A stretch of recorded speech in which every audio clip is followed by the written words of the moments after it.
6. 불만을 해소하는 안전판. 다른 사람을 설득하고자 할 때 대부분의 사람들은 혼자만 떠들어대는 경향이 있다. 특히 세일즈맨들 중에 이런 치명적인 실수를 저지르는 사람들이 많다. 상대가 말을 하도록 해야 한다. 그는 여러분보다 자신의 사업이나 문제에 대해 더 많이 알고 있다. 그러니 그에게 질문을 해라.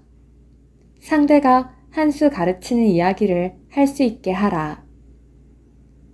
여러분이 상대의 얘기에 동의하지 않는다면 여러분은 중간에 반론을 제기하고 싶은 유혹을 느낄 것이다. 하지만 그러면 안 된다. 그러는 것은 위험하다. 상대가 표현해달라고 아우성치는 많은 생각들을 마음에 담고 있는 한 여러분에게 조금도 관심을 기울이지 않을 것이다. 그러니 참을성 있게 그리고 열린 마음으로 듣고 있어라. 진정을 담고 그렇게 하라.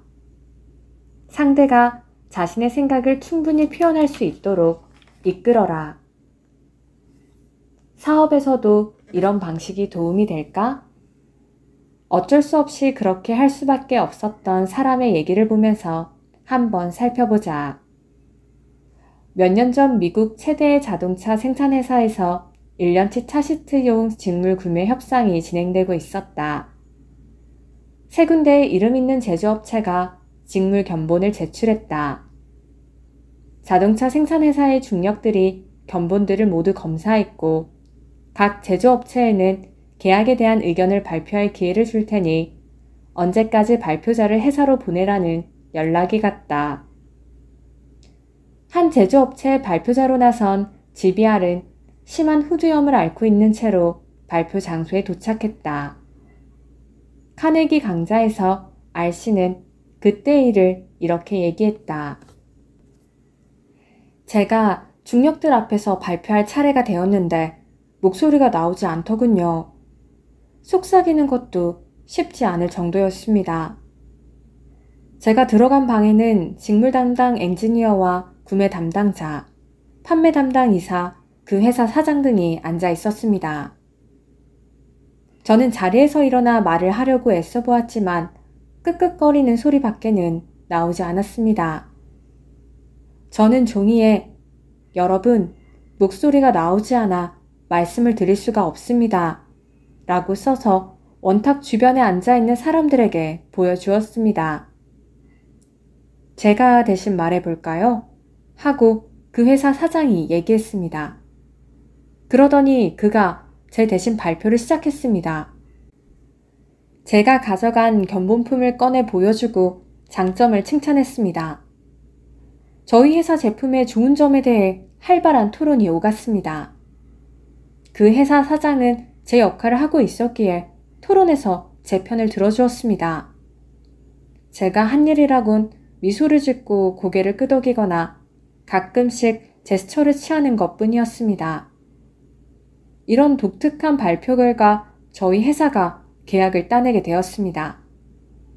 50만 야드 이상의 시트용 직물이어서 계약금만 해도 160만 달러에 달했습니다. 지금까지 제가 따낸 가장 큰 규모의 계약이었습니다. 제가 만약 목소리를 잃지 않았더라면 오히려 계약을 따내지 못했을 것이라는 것을 저는 알고 있습니다. 왜냐하면 장사란 게 무엇인지에 대해 너무나 잘못된 생각을 갖고 있었기 때문입니다. 아주 우연하게 저는 상대로 하여금 말을 하게 하는 것이 가끔은 큰 이득이 된다는 것을 배웠습니다. 필라델피아 전기회사에 근무하는 조세베스 웨브 씨도 이와 똑같은 발견을 했다. 웨브 씨가 부유한 네덜란드 출신 농부들이 사는 펜실베니아 시골 지역을 시찰하던 때의 일이다. 저 사람들은 왜 전기를 사용하지 않나요? 깨끗하게 손질이 돼 있는 농가 앞을 지나면서 웨브 씨가 지역 담당자에게 물어보았다. 저 사람들은 구두쇠라서 어떤 것도 사려 하지 않습니다. 지역 담당자가 경멸적인 말투로 대답했다.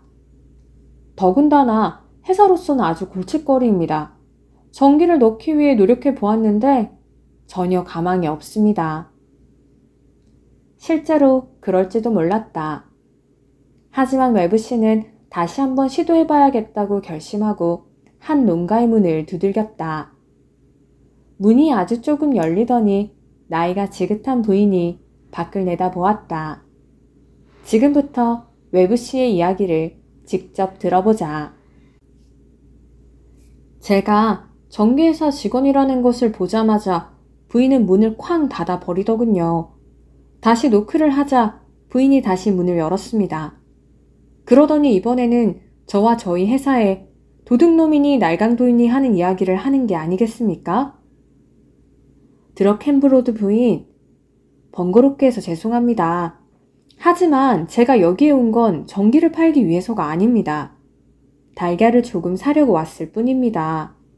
라고 말하자 그녀는 문을 조금 더 열고는 미심쩍은 눈초리로 저희를 살펴보았습니다. 보니까 아주 좋은 도미니크종 닭을 키우고 계시더군요. 신선한 달걀을 한 꾸러미 사고 싶습니다. 문이 조금 더 넓게 열렸습니다.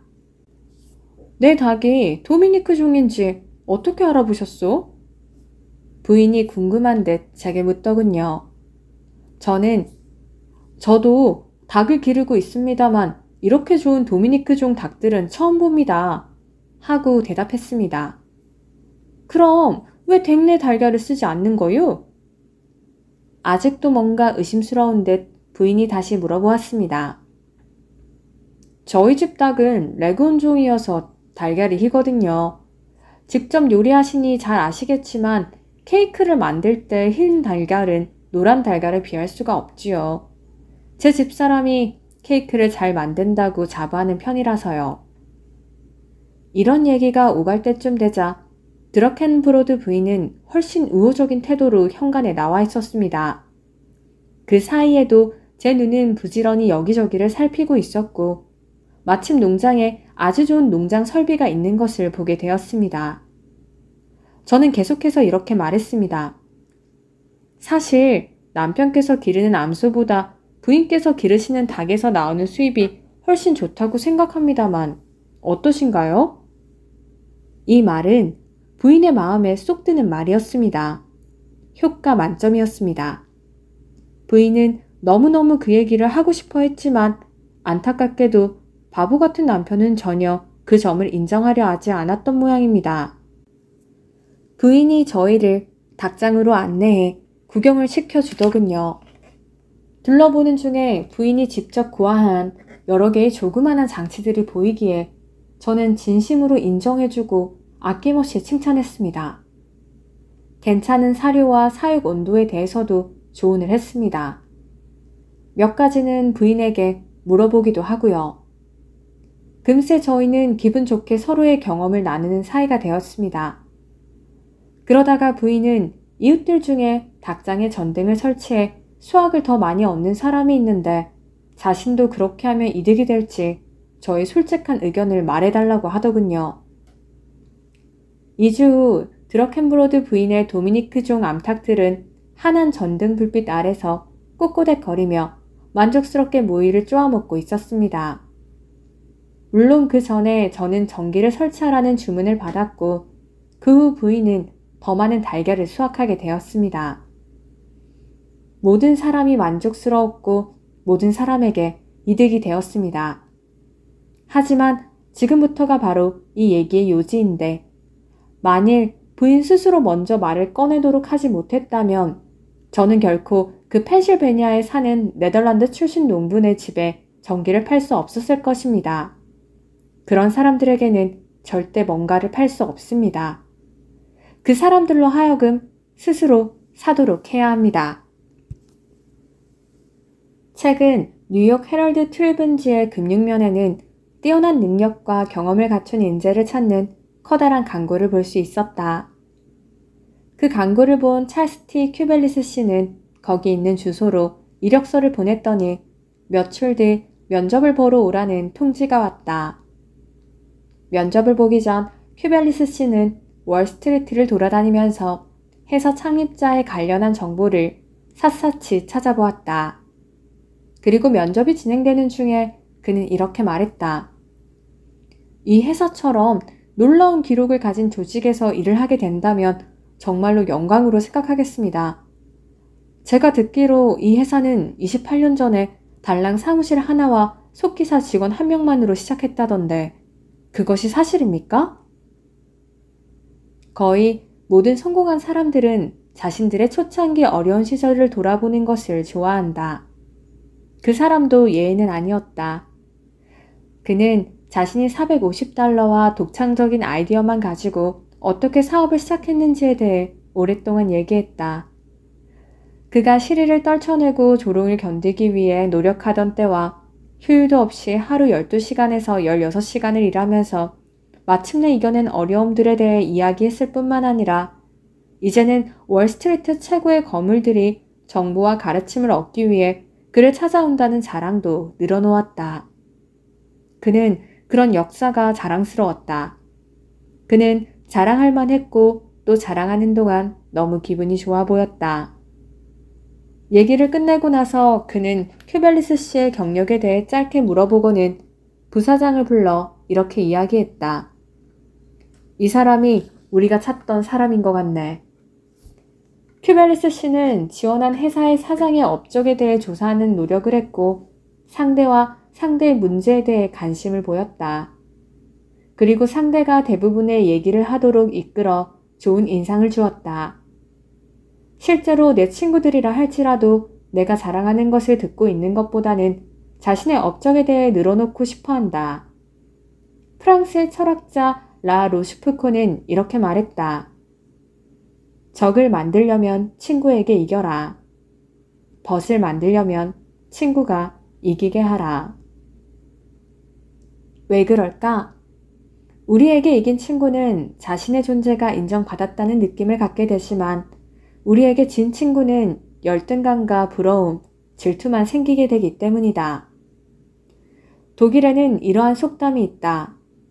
우리가 질투하는 사람들이 어려움에 빠지는 것을 볼 때 우리는 가장 큰 즐거움을 느낀다.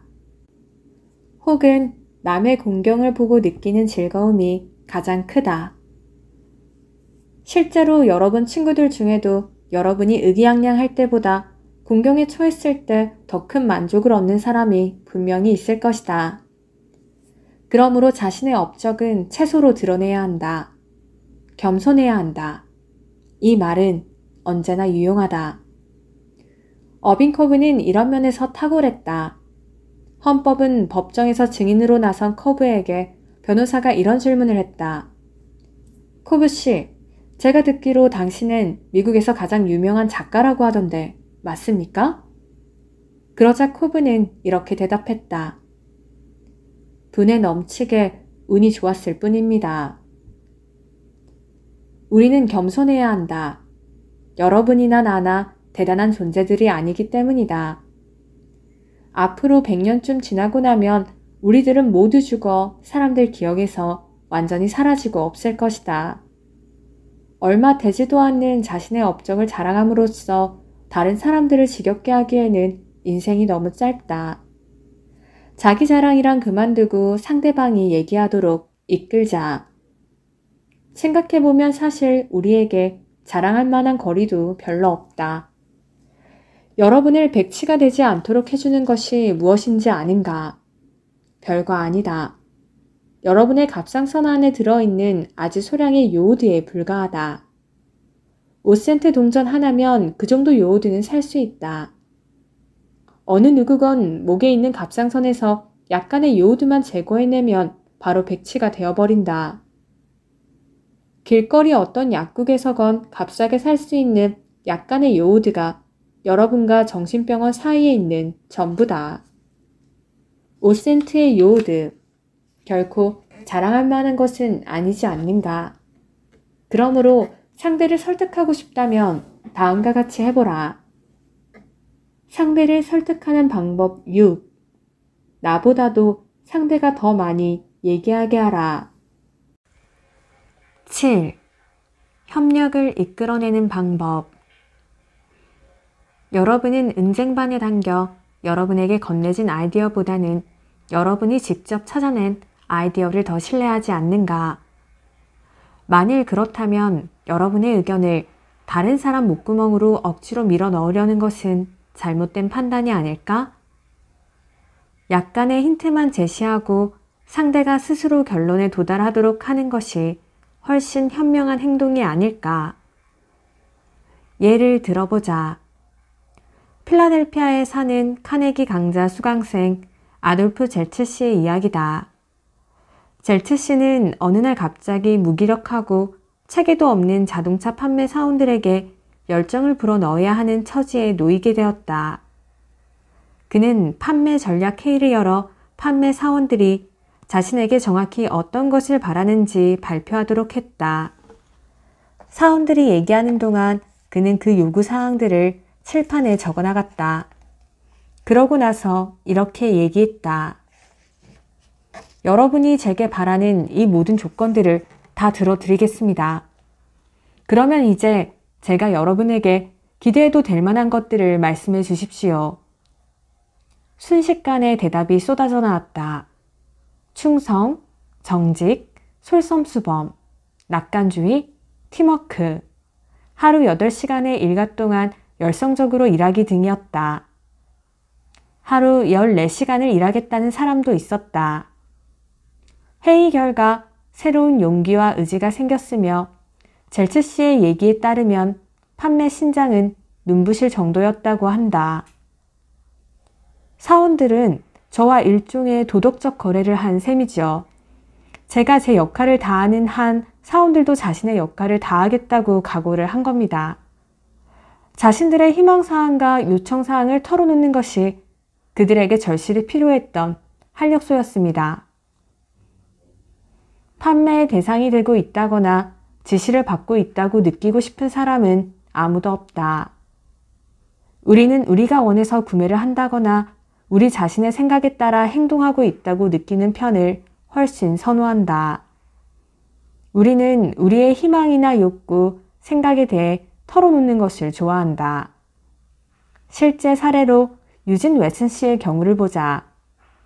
이런 진리를 깨닫기 전까지 그가 놓친 수수료 수입만 해도 수만 달러가 넘을 것이다.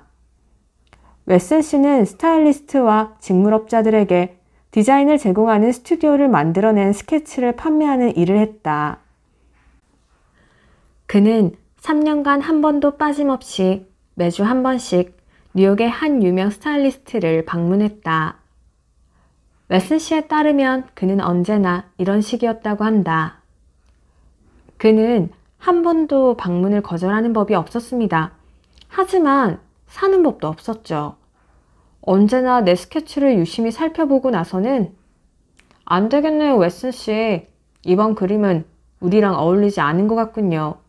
하고 얘기했습니다.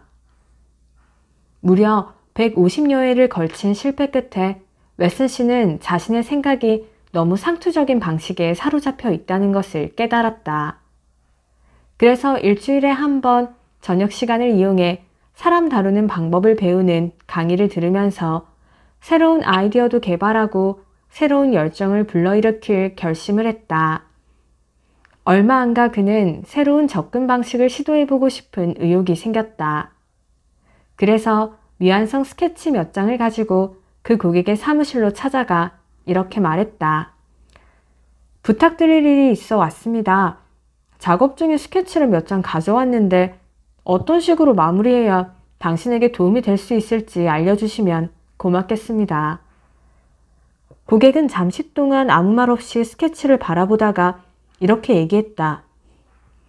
웨슨 씨, 이 스케치들을 여기에 두고 갔다가 며칠 후에 다시 오시기 바랍니다.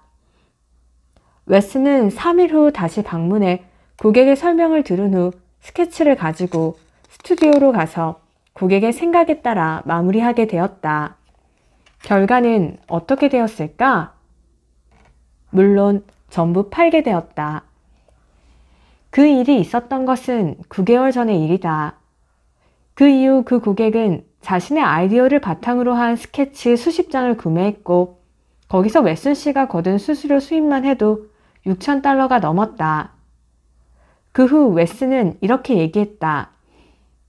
이제 나는 지난 수년간 내가 왜 그 고객에게 스케치를 판매할 수 없었는지 압니다. 내 처지에서 생각한 것을 그 사람 보고 사라고 강요하고 있었습니다. 이제는 그와 정반대로 합니다.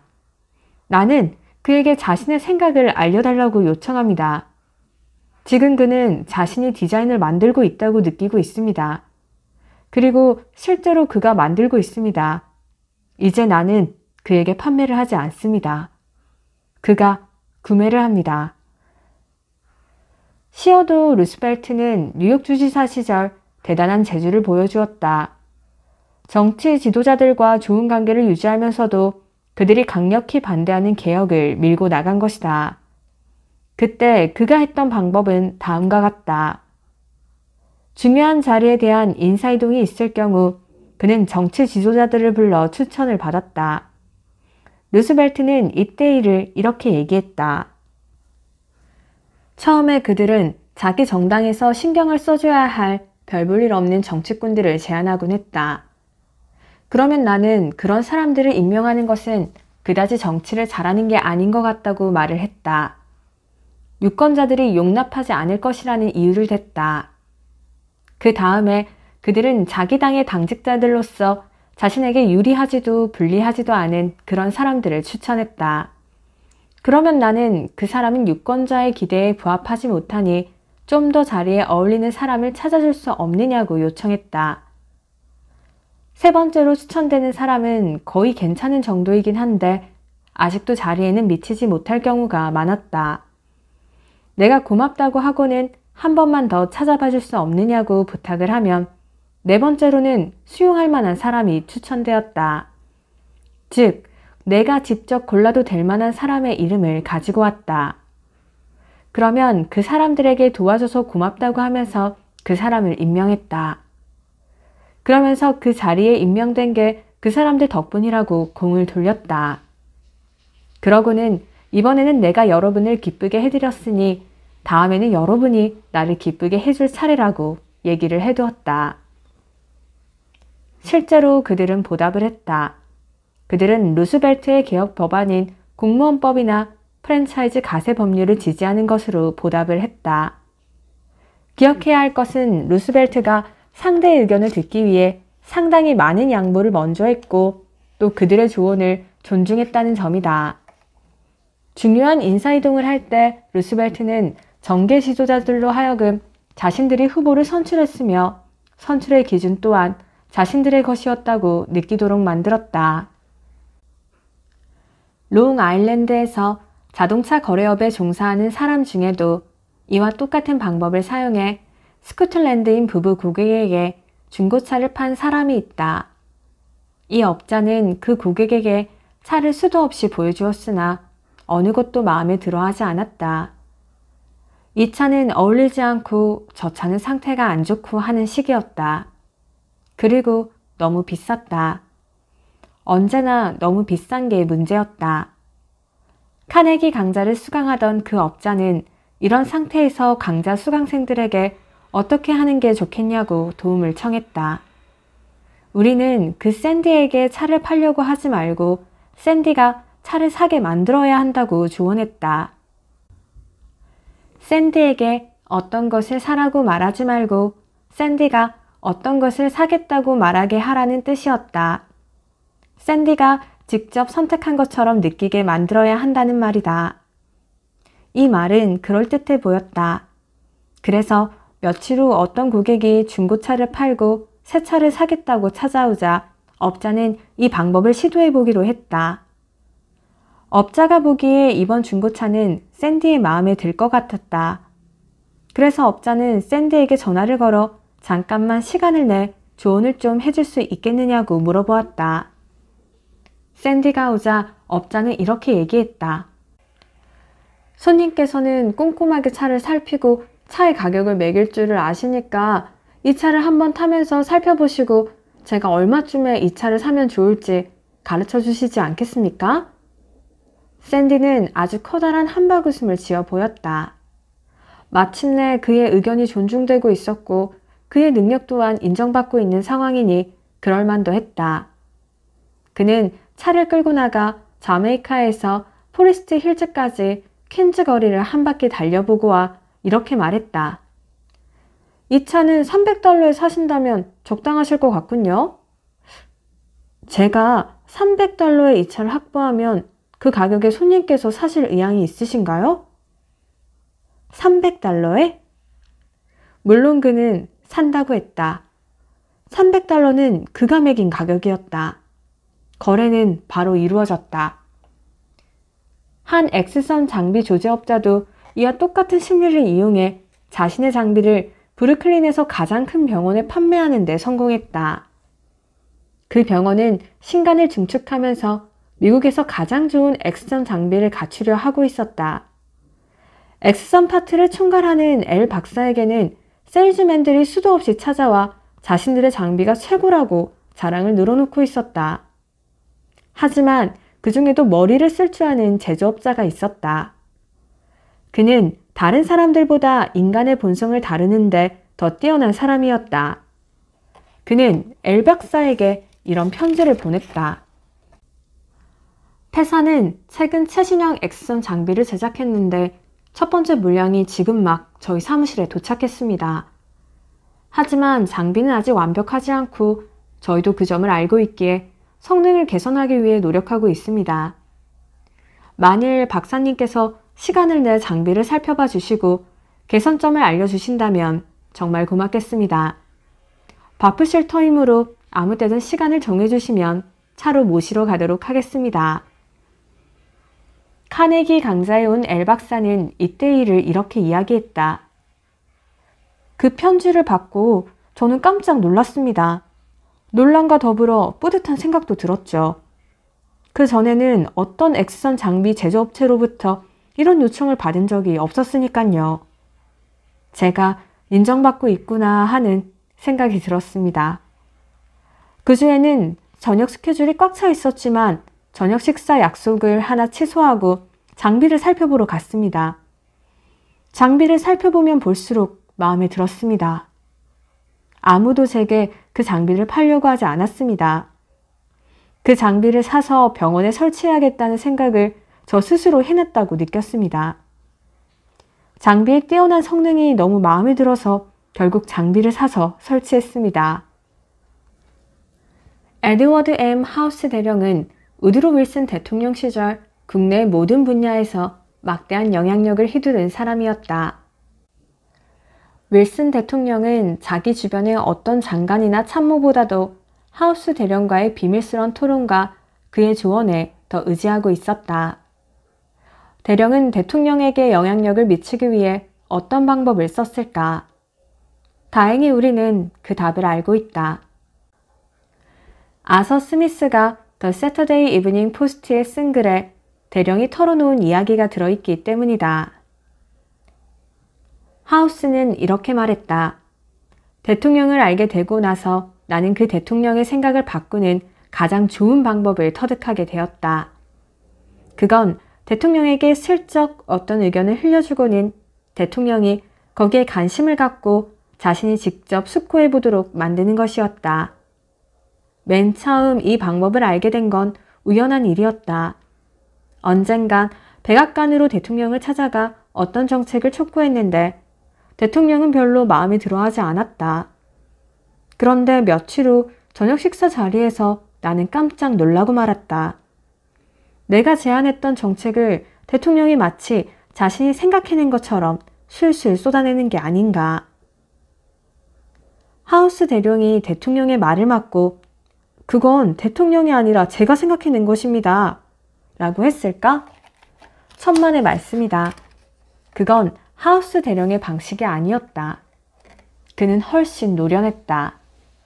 누가 생각해내느냐 하는 것은 그의 관심사가 아니었다. 그는 결과를 원했다. 그래서 그는 대통령이 자신의 아이디어라고 생각하도록 놔두었다. 거기서 한 걸음 더 나아가 하우스 대령은 그 아이디어는 대통령이 생각해낸 것이라고 공식화시켜버렸다. 우리가 만나는 사람은 누구나 우드로 윌슨 대통령이나 마찬가지로 인간일 수밖에 없음을 잊으면 안 된다. 그러니 하우스 대령의 방법을 사용하도록 하자. 수년 전 캐나다 뉴 브루지귀에서 숙박업을 하는 사람도 이 방법을 내게 사용해 나를 단골 손님으로 만들어버린 일이 있었다. 당시 나는 뉴 브루즈윅 지방으로 낚시와 카누를 즐기기 위한 여행을 계획하고 있었다.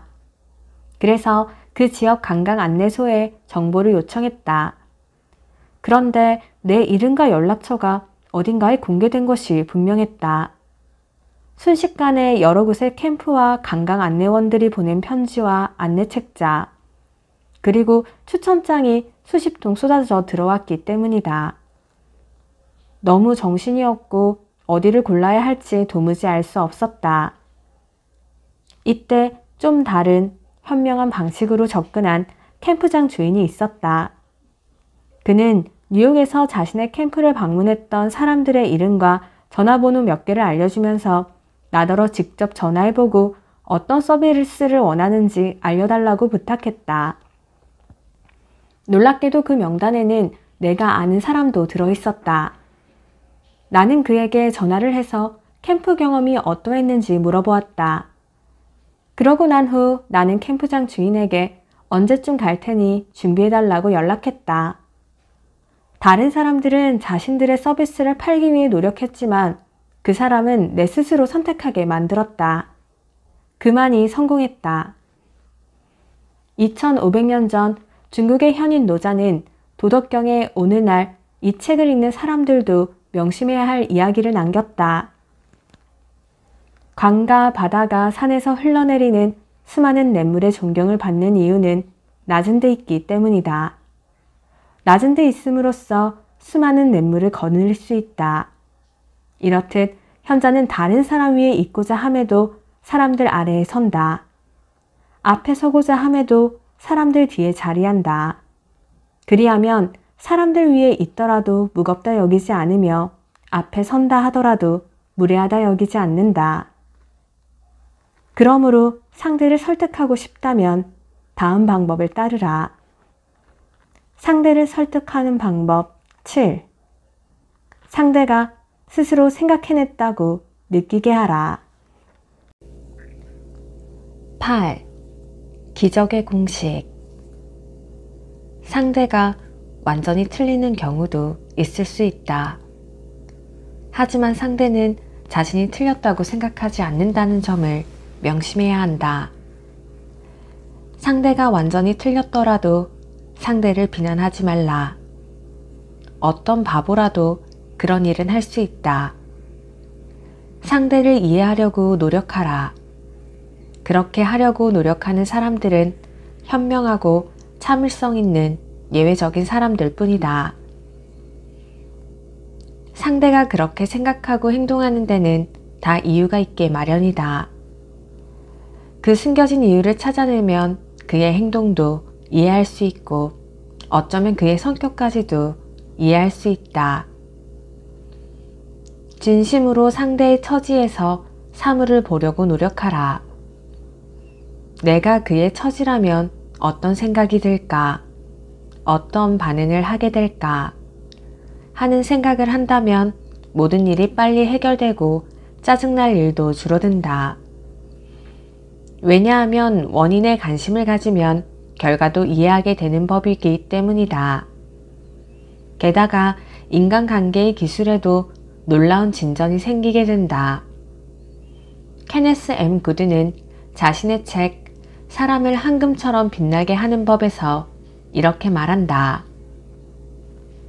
잠시 멈추고 당신이 자신의 일에는 높은 관심을 갖고 있지만 이와 대조적으로 다른 모든 일에는 미미한 관심밖에 없음을 생각해 보십시오.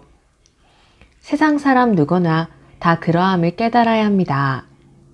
그렇게 돼야 링컨이나 루스벨트처럼 당신은 어떤 일을 하건 성공할 수 있는 단 하나의 기반을 비로소 갖춘 것입니다. 다시 말해 사람을 잘 다루고 못 다룸은 상대의 처지를 얼마나 잘 이해하느냐에 달려있다는 말입니다. 수년째 나는 틈날 때마다 집 근처 공원에서 산책을 하거나 말을 타면서 기분 전환을 하고 있다. 나는 고대 골 지역에 살던 드루이드족처럼 떡갈나무를 거의 숭배해야 한다고 할 정도인데 매년 수많은 어린 나무들과 감목들이 공연한 화제로 소실되는 것을 보면 마음이 무척 언짢다. 이런 화제는 부주의한 담배꽁초로 인한 게 아니었다. 대부분은 자연으로 간답시고 공원에 와서는 나무 아래서 소시지나 달걀을 요리해 먹는 아이들에 의해 일어나는 것이었다. 가끔은 화재가 너무 커져 소방차가 출동해서 대형 화재로 번지는 것을 막는 경우도 있다. 공원 한쪽 구석에는 불을 낸 사람은 벌금이나 구류형에 처할 수 있다는 경고 팻말이 있지만 사람들이 잘 가지 않는 외진 곳에 있어서 그걸 읽는 아이들은 거의 없는 편이었다. 공원을 관리하는 기마 경찰도 있지만 임무에 충실한 편이 아닌지 화재가 일어나지 않은 해가 없었다.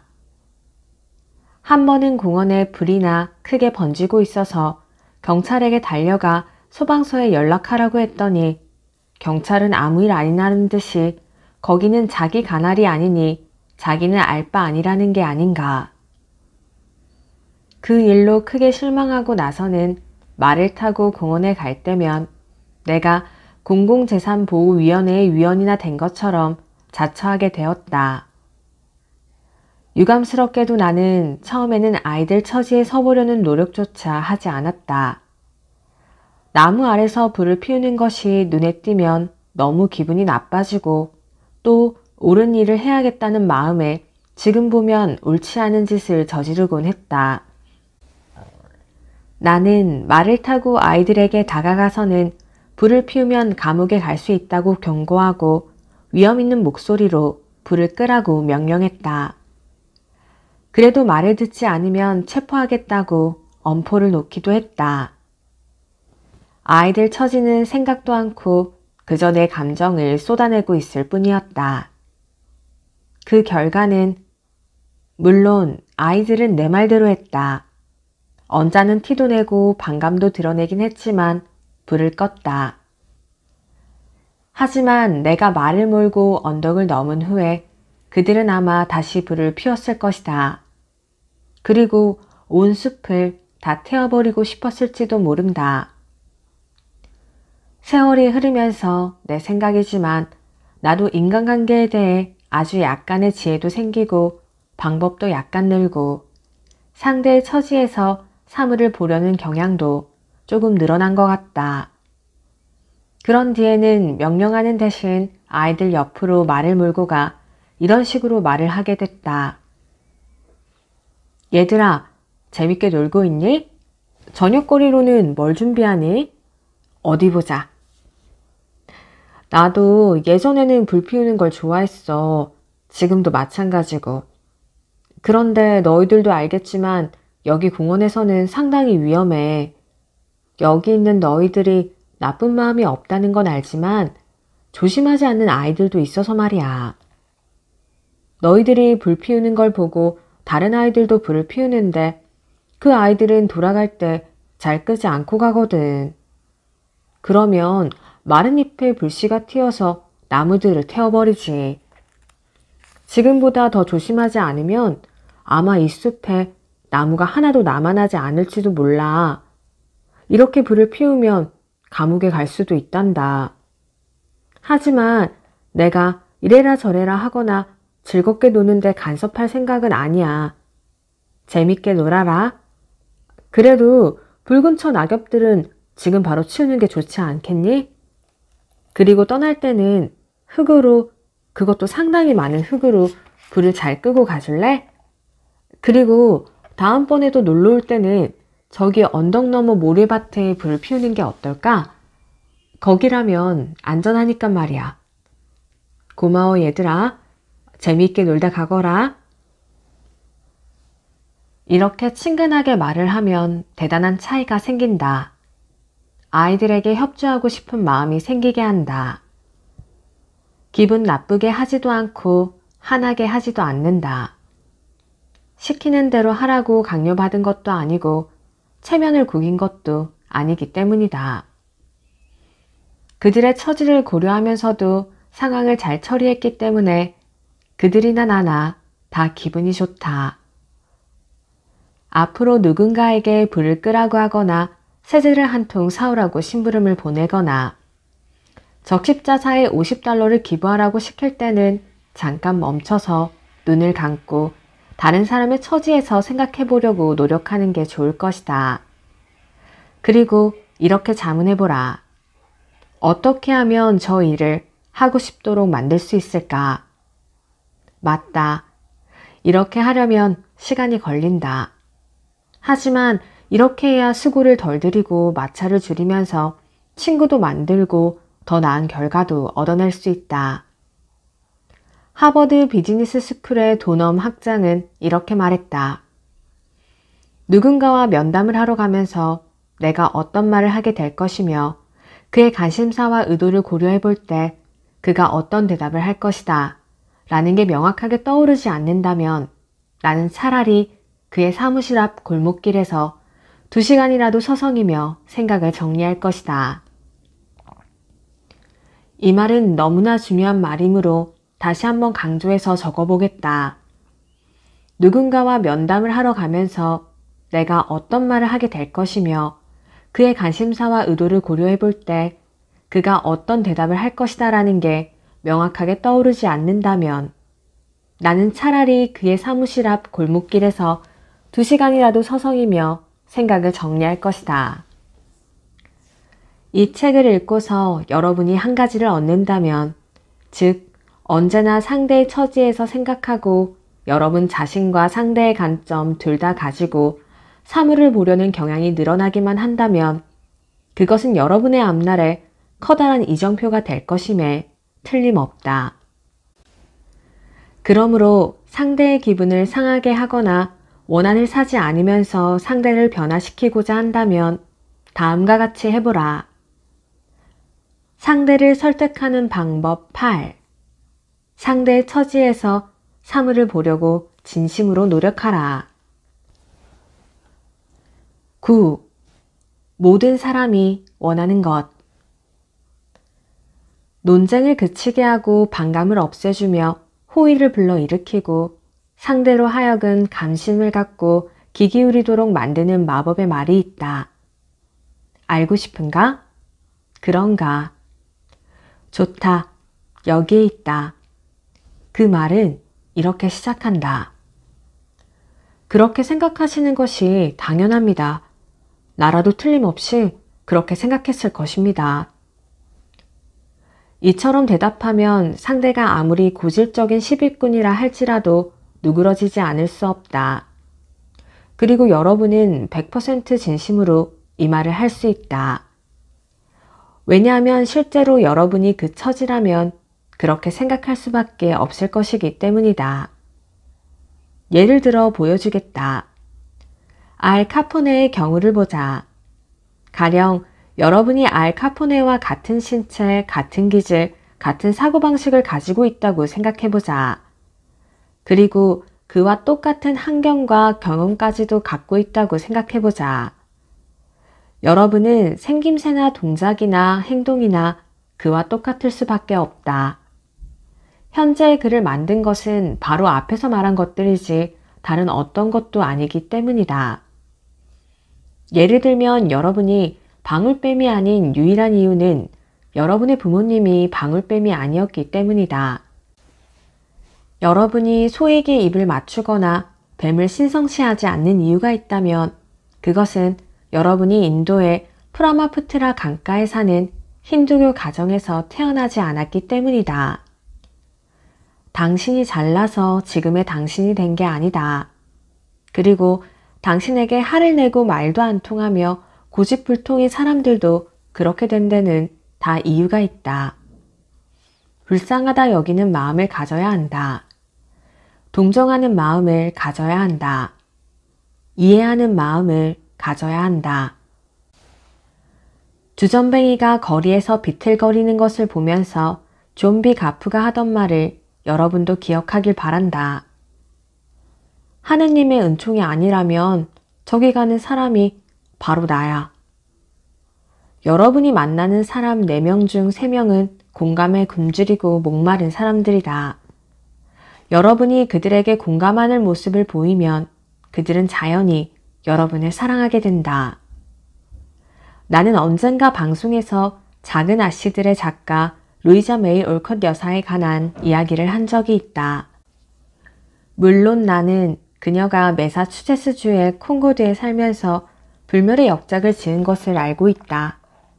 그런데 나도 모르게 뉴햄프셔주의 콩고드라고 말을 하고 말았다. 그것도 한 번으로 끝났다면 넘어갈 수도 있었겠지만 2번이나 그렇게 얘기하고 말았다. 낭패가 아닐 수 없었다. 당장에 날카로운 비난을 퍼붓는 편지와 전보, 메시지가 벌떼처럼 밀려와 내 머리를 어지럽게 만들었다. 화를 내는 게 대부분이었지만 모욕적인 내용들도 없지 않았다. 매사추세츠주의 콩코드에서 자랐고 지금은 필라델피아에 산다는 나이든 부인은 화를 내는 게 이만저만이 아니었다. 올컷 여사가 뉴기니에 사는 식인종이라고 말했어도 이보다 더 화를 낼 수 없을 정도였다. 그녀의 편지를 읽자니 이런 말이 절로 나왔다. 하느님, 감사합니다. 이런 여자와 결혼하지 않게 해주셨으니 정말 감사합니다. 그리고 당장 편지를 써서 내가 비록 지명을 잘못 얘기하는 잘못을 저지르긴 했지만 예의에 어긋나는 그녀의 행동이 훨씬 더 큰 잘못이라고 얘기해주고 싶었다. 이 정도 얘기는 단지 시작일 뿐이고 그런 다음 본격적으로 팔을 걷어붙이고 시비를 가리고 싶었다. 그러나 나는 그러지 않았다. 꾹 참았다. 어떤 바보라도 화가 나면 그렇게 할 수 있고 또 바보들이 되게 그렇게 한다. 나는 바보처럼 행동하고 싶지는 않았다.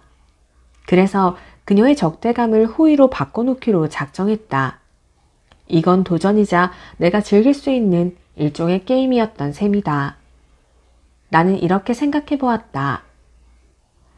사실 내가 그녀 처지라면 아마 나도 그렇게 생각했을 거야. 이렇게 그녀의 처지에 공감하기로 결심했다.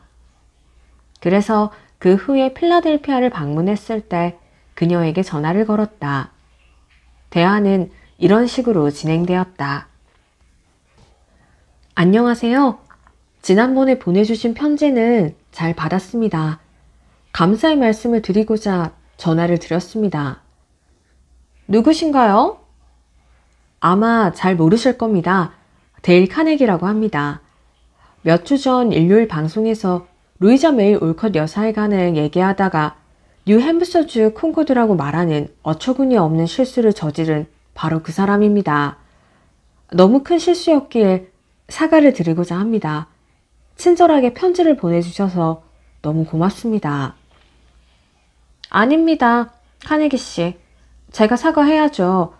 그런 편지를 쓰다니 화가 나서 제정신이 아니었습니다. 미안합니다. 아니요, 아닙니다. 부인이 사과할 일이 아닙니다.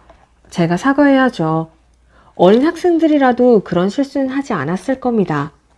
그 다음 주 일요일 방송을 통해 사과하기도 했지만 개인적으로도 사과드리고 싶어 전화를 드렸습니다. 저는 매사추세츠주 콩코드에서 태어났고 우리 집안은 지난 200년 동안 매사추세츠주에서 알아주는 집안이었습니다. 저는 제 고향에 대해 자부심을 갖고 있었습니다. 그런데 당신이 올컷 여사가 뉴햄프셔주 출신이라고 말하는 것을 들으니 정말 화를 참을 수 없었습니다. 하지만 그 편지를 쓴 것에 대해서는 부끄럽군요. 저도 엄청나게 마음고생을 했다는 점을 말씀드리지 않을 수 없군요. 제가 저지른 실수가 매사추세츠의 이름에 누가 되지 않을 겁니다. 다만 저 자신에게 상처가 되었을 뿐입니다. 부인처럼 지위가 있고 교양 있는 분이 방송에서 떠드는 사람들에게 편지를 쓰는 일이 쉬운 일은 아니었을 것으로 생각합니다. 앞으로도 많은 지도 편달 부탁드립니다. 제 비판을 이런 식으로 이해해 주시니 정말 대단한 분이라는 생각이 드는군요. 앞으로 기회가 있으면 만나뵐 수 있기를 바랍니다.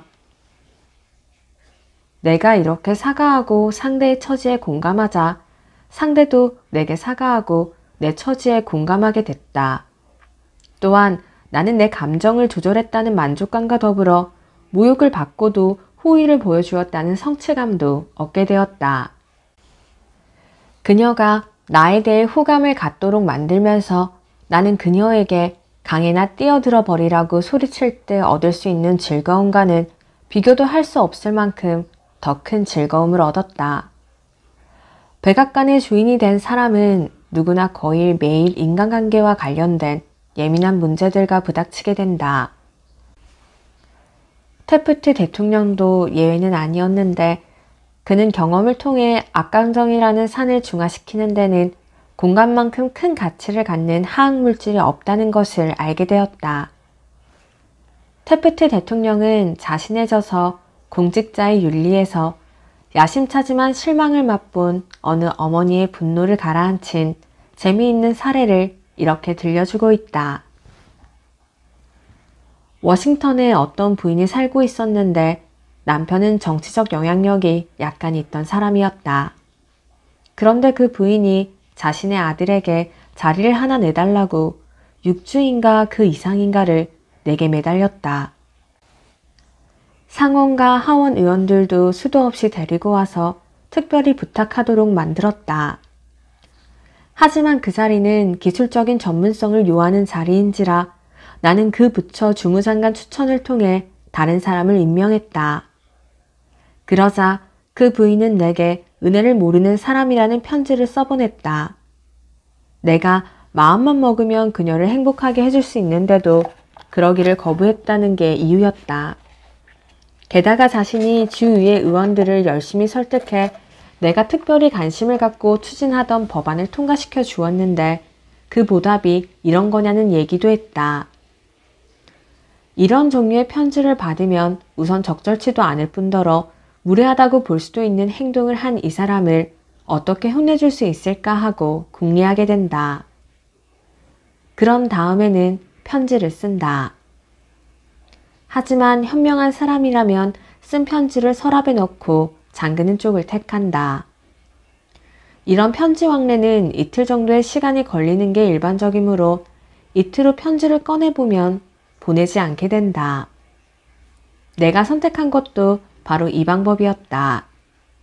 그래서 자리에 앉아 가능한 정중한 어조로 이런 상황에서 부인이 실망하시는 것을 이해하지만 이번 임명권은 내 개인적 판단으로 할 수 있는 게 아니고 기술적 전문성을 요하는 자리인지라 부처 주무장관의 추천을 따라야 한다는 요지의 편지를 썼다.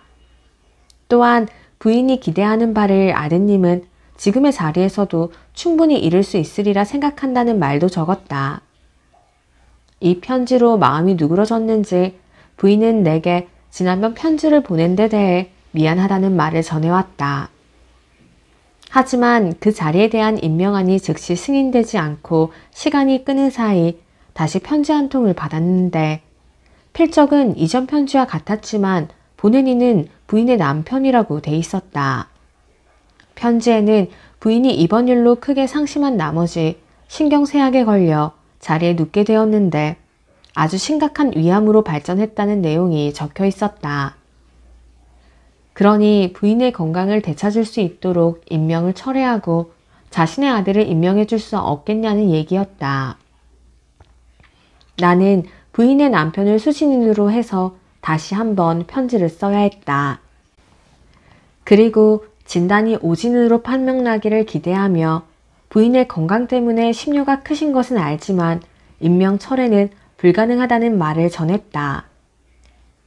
결국 임명권은 원한대로 승인됐다. 내가 그 편지를 받은 지 이틀 후 백악관에서는 작은 음악회가 열렸다. 거기에서 나와 내 집사람에게 가장 먼저 인사를 건넨 두 사람은 바로 그 남편과 며칠 전만 해도 사경을 헤매고 있다던 부인이었다. 숄 후루크는 아마 미국 음악계 최고의 감독일 것이다.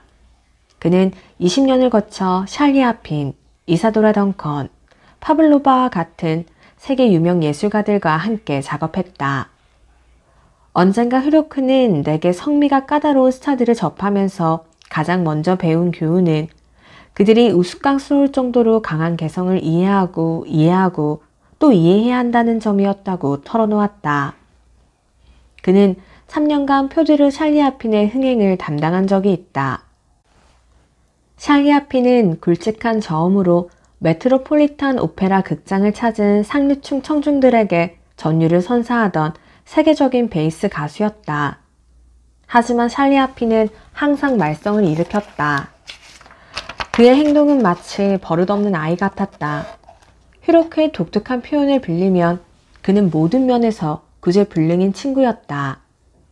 한 가지 일화를 보기로 하자. 샬리아핀은 공연이 있는 날 낮에 휘로크에 전화해서 이렇게 말하곤 했다. 솔, 나 몸이 안 좋아. 목구멍이 굽지 않은 햄버거처럼 거칠거칠해. 오늘 밤 공연에서 노래하기 힘들겠는데? 휘로크가 안 된다며 그와 다투었을까? 절대 그러지 않았다. 흥행사는 예술가를 그렇게 다루어서는 안 된다는 것을 그는 잘 알고 있었다. 휘로크는 샬리아핀이 묵고 있는 호텔로 달려가서 지나칠 정도로 그에게 동정심을 표했다. 이 불쌍한 친구, 정말 안 됐네. 물론 노래하면 안 되지. 당장 공연을 취소하겠네. 몇천 달러 정도 손해보게 하겠지만 자네의 명성이 떨어지는 것에 비하면 그게 아무것도 아니지. 그러면 샬리아핀은 한숨을 내쉬며 이렇게 말했다. 이따가 다시 와주면 좋겠네. 5시에 와서 다시 상태를 봐주게. 5시가 되면 휘로크는 다시 호텔로 가 동정심을 표시했다. 그리고 다시 한번 공연을 취소하자고 하면 샬리아핀은 한숨을 쉬면서 이렇게 말했다. 한 번 더 와주는 게 어떻겠나? 그때가 되면 조금 나아질지도 모르니 말이야. 7시 30분이 되면 샬리아핀은 노래하는 데 동의한다. 다만 휘로크가 메트로폴리탄 오페라 극장 무대에 나가서 샬리아핀이 지금 지독한 감기에 걸려 목 상태가 좋지 않다는 것을 청중들에게 알려야 한다는 조건 하에서 동의하는 것이다.